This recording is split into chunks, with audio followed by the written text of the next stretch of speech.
your solutions for your clients.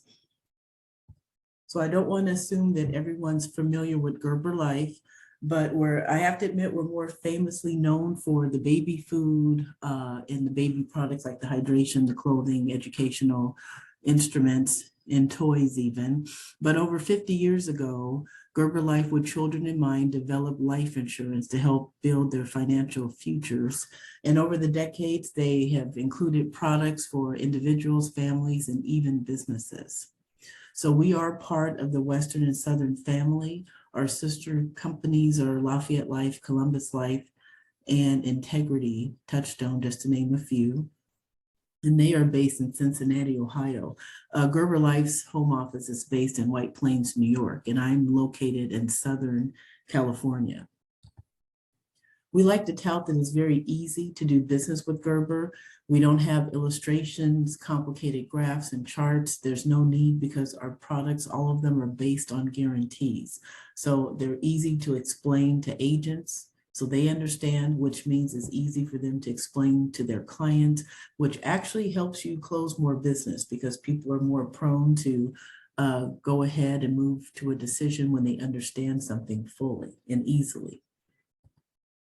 We currently have 6 products on deck for sales and distribution, but today I don't want to overwhelm, so we'll talk about 2 products that really speak to the final expense conversation, and that would be the Guaranteed Life you'll see in the pink color and the Grow Up Plan right next to it in a blue, shade of blue. So there's the epidemic in America, and it's funeral final expense planning. They say over 60% of Americans don't have a plan for final expenses. It could be actually higher. But right here, we're saying the average funeral cost is $7,800. And if you're lucky, you'll get $255 from Social Security, and maybe that'll pay for the flowers or something, or the printing of the obituary. But it's a process if anyone's ever planned or been involved in that process. You know, my grandmother passed away last year, so this was fresh for me. And I had asked our marketing team actually to put to life what I was verbally talking about, and we'll get to that in a second. But when they say $7,800, they're talking about the actual funeral, which typically means the casket, the services of the funeral director. You know, you're sitting there at someone's funeral, and it really takes a lot to make that day special. Preparation of the loved one, and different materials and things that they need to purchase, making sure the wishes of the family are executed. So that's what they're talking about when they're saying the $7,800, and using the chapel perhaps, or some property on the mortuary grounds. But on top of that, you have the actual real estate. Where will the loved one be laid to rest? Will it be traditional ground? Would it be cremation with the remains placed somewhere on the property, or scattering? Would it be in a mausoleum?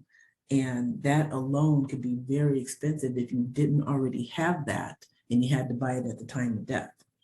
On top of that, you have a headstone or memorial plaque, so more money. And the reception, if there's ever such a favorite part of this, or the good part, it's that reception where the family and friends get together to, you know, talk about the loved one and have fun, share fond memories, and begin that all important healing process. But will that be at the deceased person's home and everyone's bringing a dish? Will it be at another venue where you're paying for the venue plus the food? So again, more money. And the last thing that I wanted to mention, some people, especially depending on cultures, may have what I call specialty items. They might hire a band. They might release doves or butterflies, or have balloons, but again, more expense. So there's a sheet that we developed that I mentioned a few minutes ago, and it's called the Funeral Expense Worksheet. It's a 1-page, I'll send it over to you, Hugo, so you can distribute it. But it really goes through everything I just verbally said. And you can sit down with your client or prospect. You can make it interactive, have them go on their phone on the internet and look some of the prices up. And the gist is to go through, add everything up, and it's just a rough estimate, and circle that number and ask them, Mr. and Mrs. Client, who is going to pay for this when, you know, it's the end of your life? And we did this exercise in Napa, California, and all in, it was about $42,000. And I know depending on where people live in the country, it's different. I'm in California, for example, might be more expensive than Tennessee or Arkansas or whatever, but I think you get the point. So I wanted to talk about some things that are not a good idea to go about paying for final expenses when you're talking about a funeral. So my husband always tells me in life, you have to play chess. Now, I'm not much of a game player, but I think the gist of playing chess is you have to think ahead of your opponent. So you have to think ahead of your clients and be prepared for whatever they say so you can help them make an informed decision. So some of the things that people may say when you ask them, well, who's going to pay for this? Some people might say, well, someone will set up a GoFundMe account. Well, if you have a lot of friends and generous family and you have time, you may be able to raise enough money to take care of some of the costs associated with this process. Another favorite thing that I hear a lot of is someone will try to have a bake sale or a car wash. So let's use the bake sale as an example. Let's imagine you can sell a cupcake for $5 a piece. And even in this economy, that's a lot. But let's just say, for the sake of the argument, $5. You would have to sell a lot of cupcakes to, offset some of these costs. And if you were a baker or had a business, maybe you can, have a sale or, have some people, buy extra from you or whatever. And in time, you might again be able to offset some of these costs. And my all-time favorite is my family that I left behind will take care of it. So I'll share a quick story. So during the process of my grandmother's funeral planning, and my grandmother wasn't like 60% of Americans, she had a plan. She had money and we didn't have to do anything but just make decisions.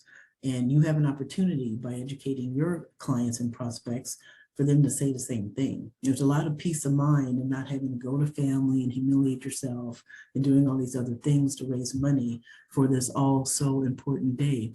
So I was at the mortuary and I was left alone for a little bit. And there was another family and they were having that unsavory conversation about who's paying for what. And they happened to be $150 short on the fee to embalm. So I went over to them and I told them I was sorry for their loss. And I told them, don't worry about that.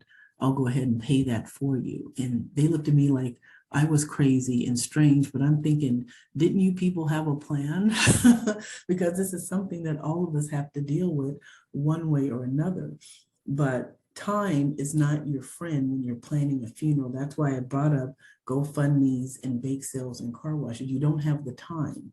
Every mortuary is different, and some people don't realize this.